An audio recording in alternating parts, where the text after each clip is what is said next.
So my name is Crawford, and what I want to share with you this morning is some of my new research into issues around machine vision, ethics, and particularly the politics of image classification. So I think it's pretty appropriate that we're talking about this new project today because, of course, I have the honour to be sharing this panel with Sophia Noble, whose breakthrough work has, of course, addressed the politics of image search results, among other things.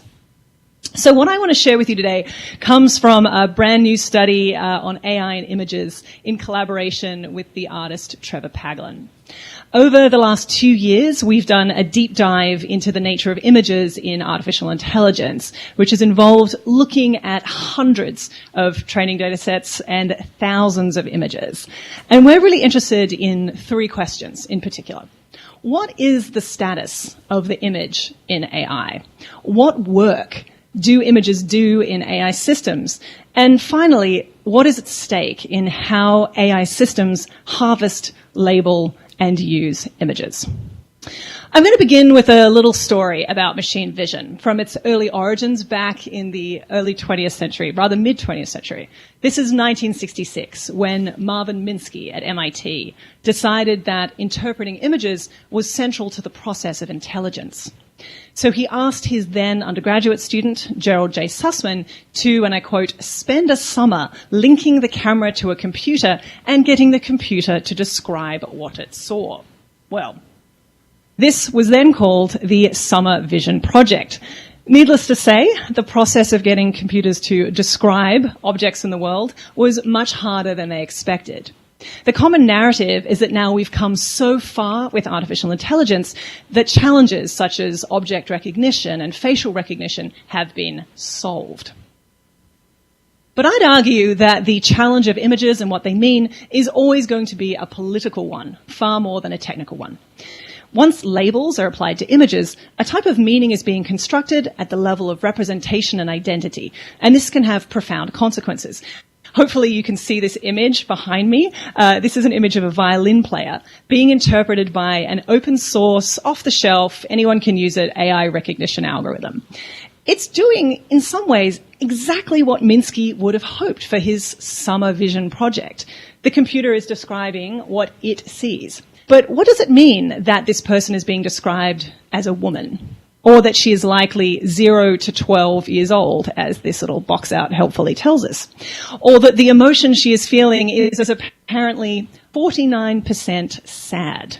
What work is being done by these forms of recognition and misrecognition? What is it, ultimately, to describe an image? As soon as we start talking about the meaning of images, we're speaking in the language of politics.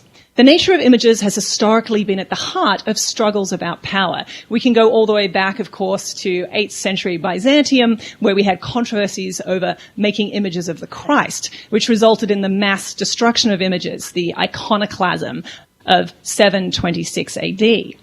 So who gets to decide how images are used and what images mean is fundamentally about power, and it's about hierarchy. So today I want to open up this question of images, AI and power.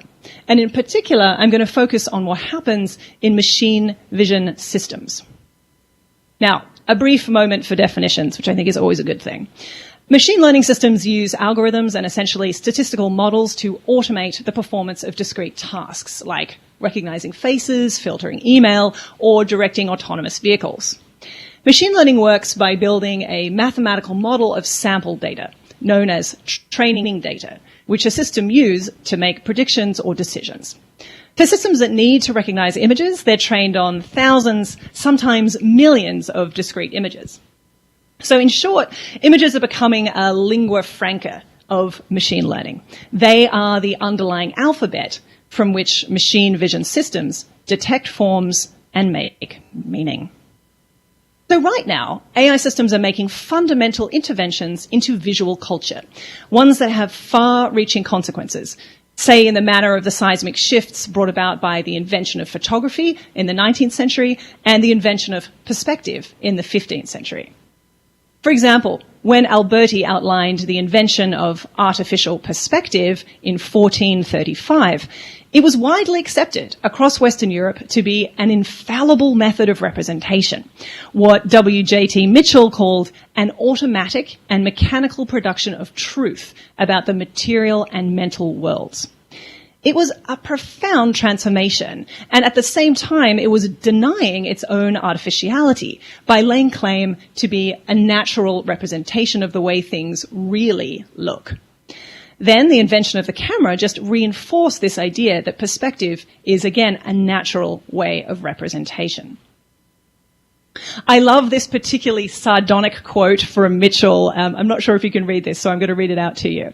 Ultimately, what is natural is, evidently, what we can build a machine to do for us.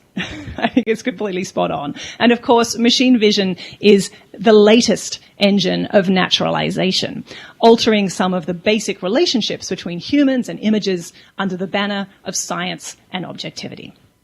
So in order to understand the deeply political intervention that's going on right now through the use of images, we first have to understand the model of vision that underlines AI systems.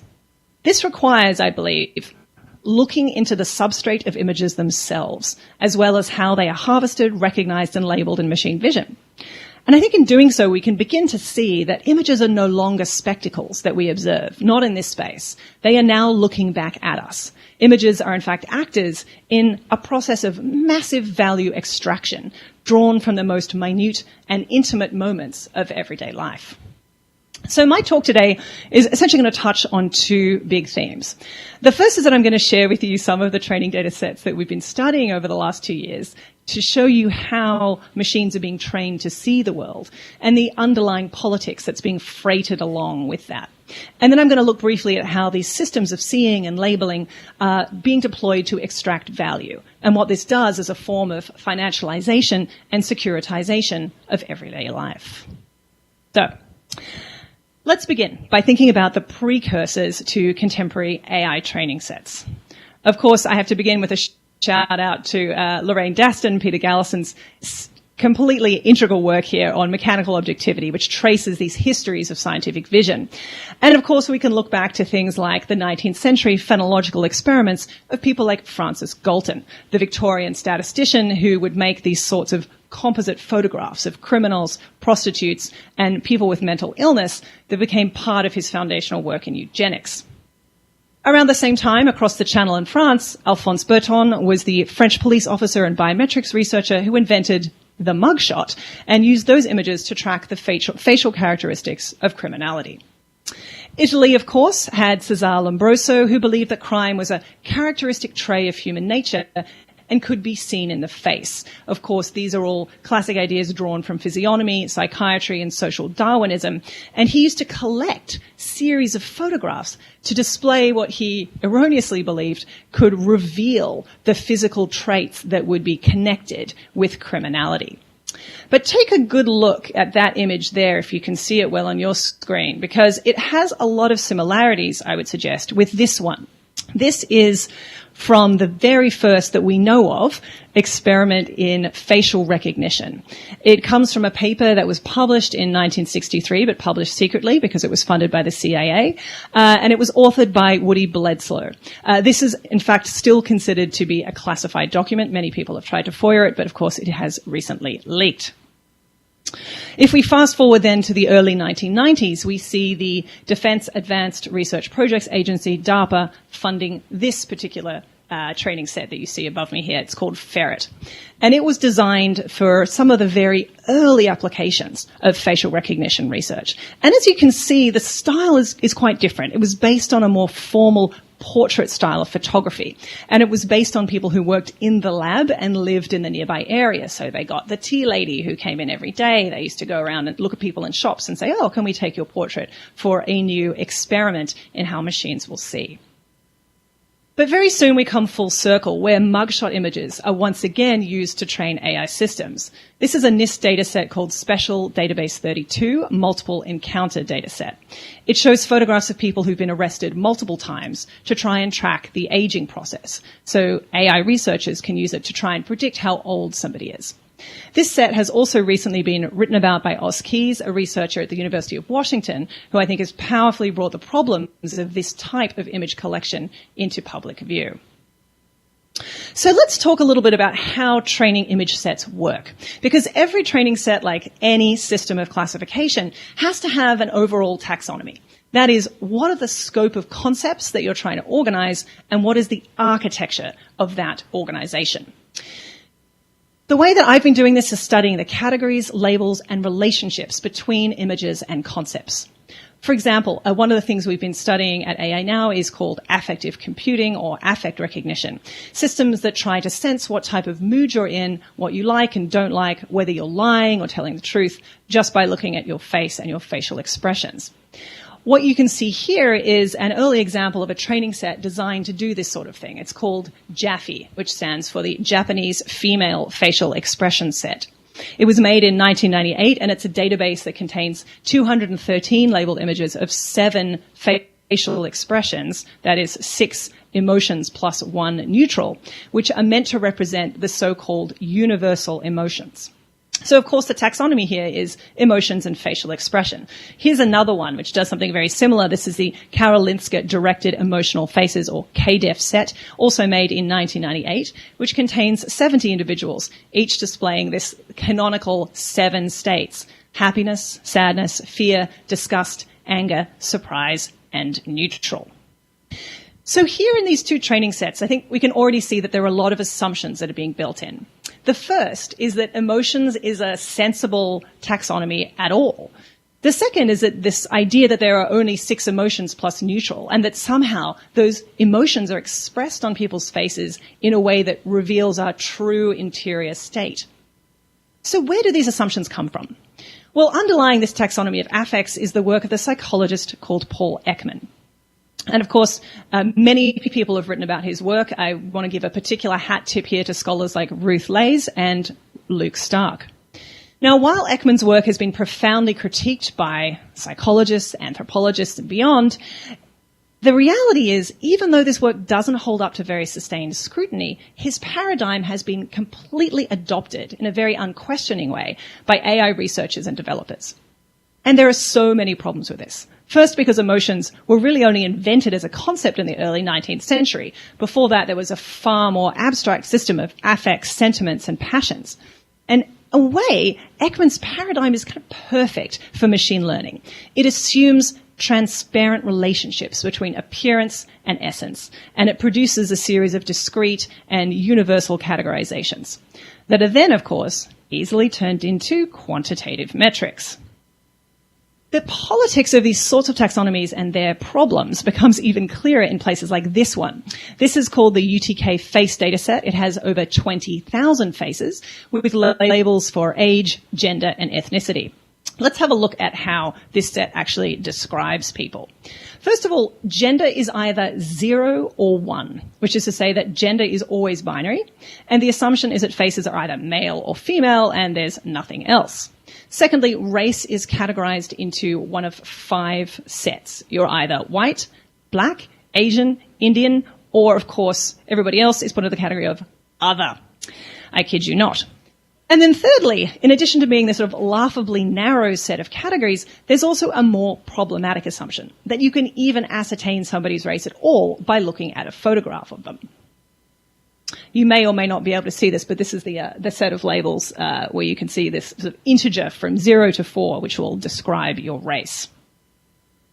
Now, of course, these sorts of racial categorizations in facial datasets recall the classifications used in the South African apartheid regime in the 1970s, where each person was legally classified as either black, white, coloured, or Indian, as, of course, Jeff Bowker and Susan Lee Starr addressed in their 1999 study of taxonomies. So the training sets that Trevor and I have looked at so far are really, spanning this big scope. Some are really quite modest and really only have a few thousand images. Others are vast and have many, many millions of images. And what I want to do now is scale up to one of the more complicated sets to see what happens when you increase the sorts of ambition tasks that we see in terms of classificatory schema. Now, in 2009, computer vision researchers at Stanford and Princeton created one of the contemporary gold standards of publicly available training sets. In the words of Fei-Fei Li, one of the ImageNet's creators, this project is to map the entire world of objects. ImageNet is massive and intricate. It consists of over 14 million images labeled by hand into more than 20,000 categories. There are 1,478 pictures of strawberries. There are 932 pictures of strawberry ice cream. There are 604 pictures of strawberry daiquiris. There are classes for apples, apple butter, apple carts, apple fritters, apple dumplings, apple jelly, apple juice, apple pie, apple turnovers, apple sauce. Also crab apples, Adam's apples, candied apples, dessert apples, May apples, and that isn't even all of the apple-related things. I mean, it's a real Gertrude Stein moment when you start to try and read out all of the categories here. And while it might seem at first blush that a term like apple is not controversial, things get much, much messier when we start making up categories for people. Here's an example. This is a neural network trained on ImageNet, looking at a scene from the Zuckerberg hearings in Congress. Now, in this image, you're not going to be able to see it too well on your screen, I imagine, but these people, as they're sort of moving in and out of the hearing, are being labeled as leaders. Some are labeled as workers. Others are described as lawgivers. And others are just person. So you can see something really interesting going on here. Why is one person being labeled as a lawgiver and another is a worker? And what makes somebody a leader and what makes somebody else just a person based on their appearance? Now, ImageNet contains around 1.2 million images just of people.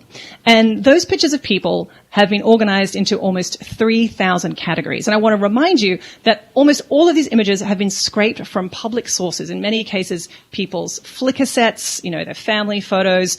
In some cases, it's just coming from sort of image search engines so they can say, oh, what's a word that correlates with this image? What I want to do is take you through some of them so that you can get a sense of what's in here. This is an example of a set which is labeled acquaintance and friend. So just a bunch of people. Interesting to think about who was labeled as an acquaintance, given that most of us are acquaintances of somebody. Here is the next category, which is called debtor, which is interesting if you think about what it would take to have a picture of somebody that would show the nature of their bank account. This category is labeled bad person. You may not be able to see from your screen, but these are mostly mugshots, which of course would raise some real questions about whether or not why are we labeling criminals as essentially bad people? Here's another category. It's labeled hypocrite. Again, these are just scraped from people's collections of photographs online. Here's another one listed as failure. And then there's Jezebel and there's drug addict. Now, when we look at these types of categories, a list of more of them are behind me now, these are in fact judgments. They're not descriptions. And we see this profoundly troubling type of blurring from what it is to describe what something looks like, let alone to assess a relational or abstract category about, say, human character. But now what I want to do is take you right down to the ground floor of ImageNet, where we have individual images with individual labels. What I'm going to do is play a guessing game here. I'm going to show you an image, and I want you to try and guess what this image might be. Sadly, I'm not going to be able to hear you because of the beauty of remoteness, but have a look at this. This image is labeled, let's see if you can see it, sharecropper. This image, have a guess. This is a noticer. Interesting. This couple of people here have been labeled as tossers. And here, this is a particularly mean one, this kid who's on a sports field has been labeled as a loser. And then this mother and child image here has been labeled as mixed blood. And then this woman here has been labeled as a mute. Again, a very difficult idea to be labeling that to just somebody's photograph. Again, these are all humans who have no idea that their selfies and images have been commandeered into these giant training sets and that their images have been labeled in these particular ways. This woman has been labeled slattern. And this person might look familiar to you, whose label, I kid you not, in this particular set is anti-Semite. Yes, it's a particularly interesting one. And then you have images like this. I mean, there's a lot going on in an image like this, but it is simply labeled as toy. So you can see there's an incredible flattening of meaning that's going on here in general, in addition to many of the other problems that we might want to discuss. And I think this is where I want to move into the sort of the second phase of my talk today, to start thinking a little bit about what is actually at stake in the way that these images are being labeled and deployed. Because I would like to argue that while we can dive into these forms of label collection and technical representation, that this isn't actually how machines see. In a technical sense, maybe, but certainly not in a more political sense. At the beginning and at the end of the day, the point of computer vision systems isn't actually to recognize objects or people so much as it is to extract value from collecting and autonomously interpreting images. So how do computers see? Well, by trying to extract value from images. We've seen the arrival of computer vision systems in the most intimate parts of our everyday lives, in our televisions, computers, phones, cars, urban environments, and all of these systems are collecting information about us, largely without our consent or even without our knowledge. Now, one and very important part of this is this form of value extraction. The value extracted might relate to modulating insurance or credit, or trying to advertise things to us, selling us something or selling data about us to somebody else. We've been calling this predator vision, and you're starting to see it in many, many industries, including insurance, credit, finance, and so on. From car insurers who use vision systems to detect if you're distracted or emotional while driving, or whether you're engaging in other forms of risky behavior. In fact, this study that was done by State Farm is indicative of an overall shift in insurance that they describe in the industry as a move away from category data to so-called source data, with the idea being that your insurance premiums will now be constantly fluctuating based on insurance companies' assessments of the level of risk of your behavior in real time. At the other side of this, of course, is a form of state-oriented colonial ordering of information, the autonomous assignations of meaning, classifications, and judgments from a top-down perspective. This is a kind of will to classify as a means of control, harkening back to the days of phrenology, but also Jim Crow, the books of life, and various ideologies of white supremacy in the name of objectivity. So this advent of ubiquitous computer vision and AI constitutes a new way that images are being used. A new logic, if you will, of images is emerging. Images are no longer characterized by the dynamics of mass media and spectacle that many of us are so familiar with.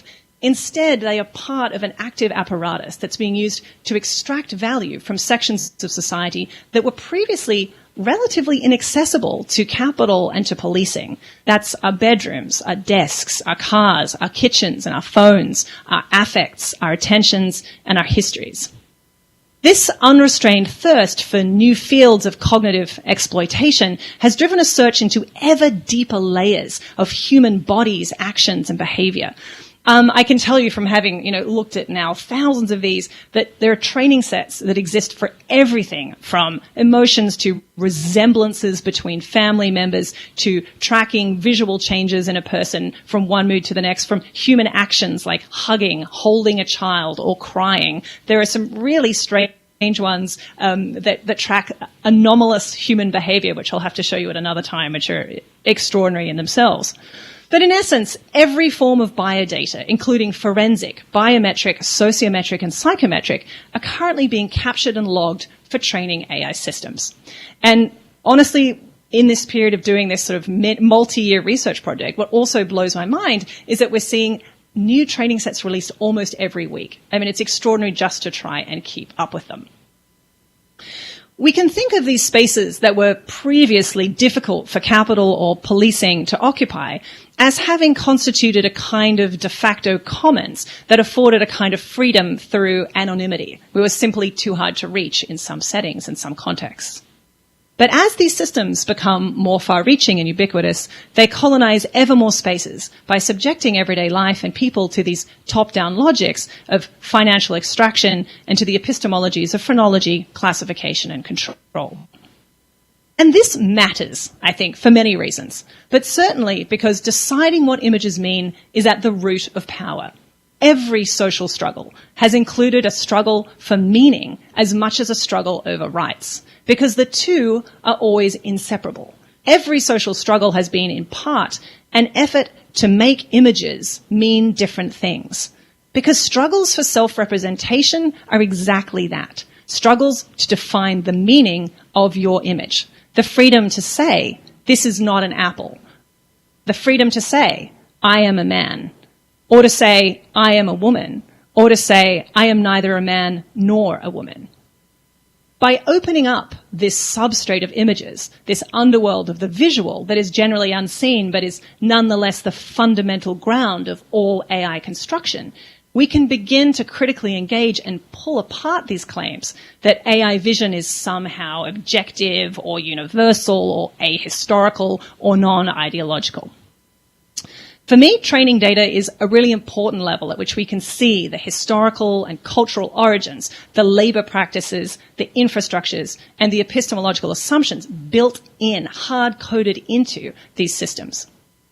Our project now is to look into how training data is materially constructed and deployed in order to try and surface the emerging grammar and political economy of AI. Thank you very much.